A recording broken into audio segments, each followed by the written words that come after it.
Hey folks, this is Matt once again with another out of the blue review. Because this is a film that, I realized on this new channel I haven't gone too much of my Steven Seagal tirade. But for those who don't know, on my last channel, or for those who missed it on my last channel, Steven Seagal, I'm a fan, was a fan. He made some films I enjoyed. I love Above the Law, Out for Justice, Marked for Death, Hard to Kill, Under Siege. I even like Under Siege 2 and Glimmer Man and Fire Down Below. Exit Wounds I'm fine with. They have problems, but then all these direct-to-DVD bullshit, to me the only half-decent ones he has made, and I have to give it a good thought because they all run together, is Into the Sun, Out for a Kill.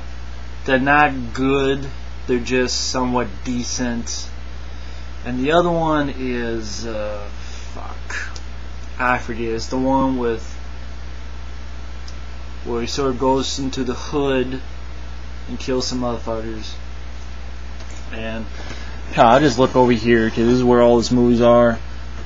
Urban Justice. I thought Urban Justice was decent as well. Decent. But so many of them have been shitty. It's just when you have an action hero that A, has become fatter than fat, that you feel he's going to get a cheeseburger any fucking minute, start stuffing your face with fucking cheeseburgers and get on a fucking treadmill. Then this guy, oh, I'm a cop, I'm a lawman. Now he has, like, I know committed a crime, something to do with a sex-related crime. I'm not sure what the development of that is.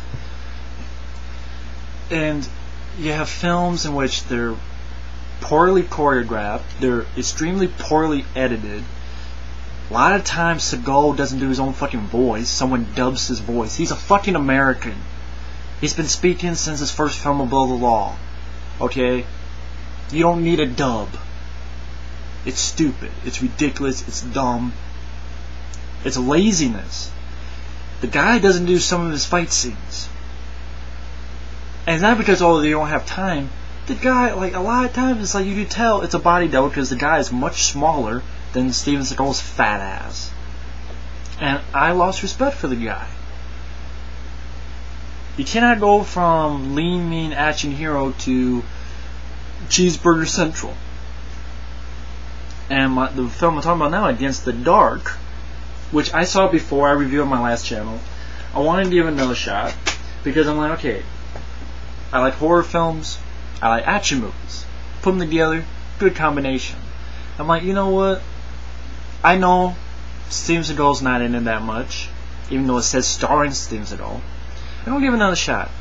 You know what? It's still a shitty movie. It's directed by a guy named Richard Crudo. Okay, I looked this guy up. He hasn't directed anything before or since. The only thing this guy has done has been he was a camera operator at certain films, and he was a DP. In fact, he was a DP on some Seagal films, Out of Reach, another horrible movie, and Pistol Whipped, which is a forgettable movie. And okay, story is simple. Take 20 Days Later and rip it off.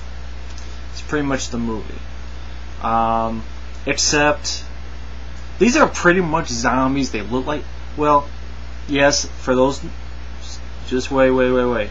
I know 20 Days Later and 20 Weeks Later are not zombies because they're not dead. It's a rage virus. They get infected with the rage and they go in this enraged adrenaline feud like bloodlust. Like rage virus.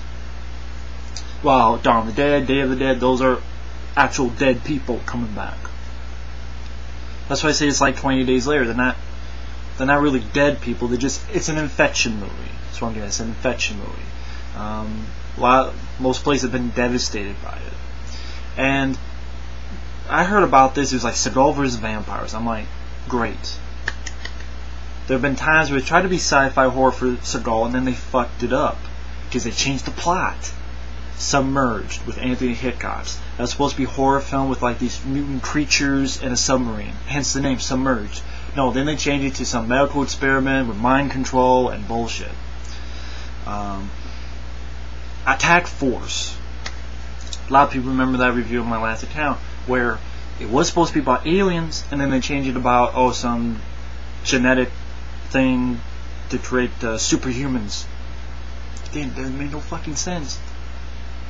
Of course, that's probably why they had Seagal had someone else dub his own voice, but you don't fucking change the plot of your movie after you make the movie, you know, or during the making of the movie. You don't do that. It's like, I'm gonna make this action film. No, fuck it, let's make a comedy. It's filmmaking 101. I might not have gone to film school, but I know that you make a film, you better make sure you know what the fuck the plot is. This film didn't do that, but it is a horror film. But once again, these vampires, are they really vampires? I mean, there's not really anything other than people calling it vampires that make you think it's vampires. I mean, really, they could just well as be the infected 20 days later, or just as well as zombies. I think at the end credits, they even labeled it zombies. You might as well call them zombies or whatever the hell. I mean, they act like, something from a George Romero movie. I mean, they tear people's stomachs open, they fumble with the organs, like all those George Romero films where, a bunch of them gather and they have the organs and they're, clawing for each other. Only these are more involved, so some of them talk and talk about, it's much better over here. So, I mean, are they really vampires? I mean, you don't really even fucking... It's like arbitrary to call them vampires. You know what? If anyone's seen the movie, you know what I'm talking about. Okay, but that's not a big problem. I know going into it again, but I didn't know the first time, but it's still a problem. Seagal doesn't star in the movie. Like I said, it's infection, and they basically have all these cliche characters you don't care about. Although they don't have the token black guy who's the comic relief. They don't have that. They go in this hospital. Some are looking for medicine. Others are just staying there. And then they have to get to this gate, this security door. And if they don't, they'll be trapped. And I never knew why the fuck they would be trapped. Because I supposedly when it gets sunlight, they're safe. So I guess that's why they say they're vampires. There's vampire-like qualities. Even though you can kill them pretty much any way, you can shoot them and then they're dead, so... whatever. And again, why do they have to get to these security doors? Like, I know it says something about, they're going to get to this camp. But,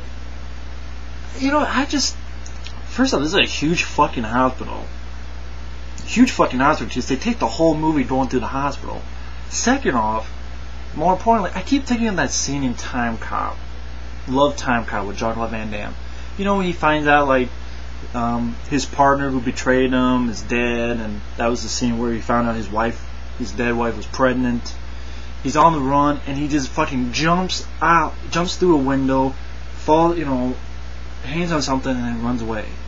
I'm like, why couldn't they do that? Even when they meet up with Seagal and them later on. Why couldn't they just fucking kick out a window and fucking run for it? I don't know why they were going to be trapped and whatever.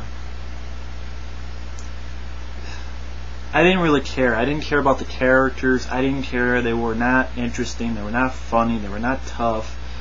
And Seagal, he comes into play because him and he has this other guy, which I saw another review. Gotta give credit. It's another reviewer who said the guy kind of looked like The Rock. And he does. It kind of looks like The Rock's cousin or The Rock's brother or something. And he kicks more ass than Seagal. And then like these two ladies that really don't do shit, to be honest. Except one, they're going into an elevator and then she gets just right before she goes through the door, she gets taken, and then that's it. I'm like, that's cheap. And again, Seagal's only probably combined 7-8 minutes total at most. Because it's like the kids going through the hospital, talking. Oh, here's the attack, talking. And then you have a flash of Seagal and then walking slow-mo.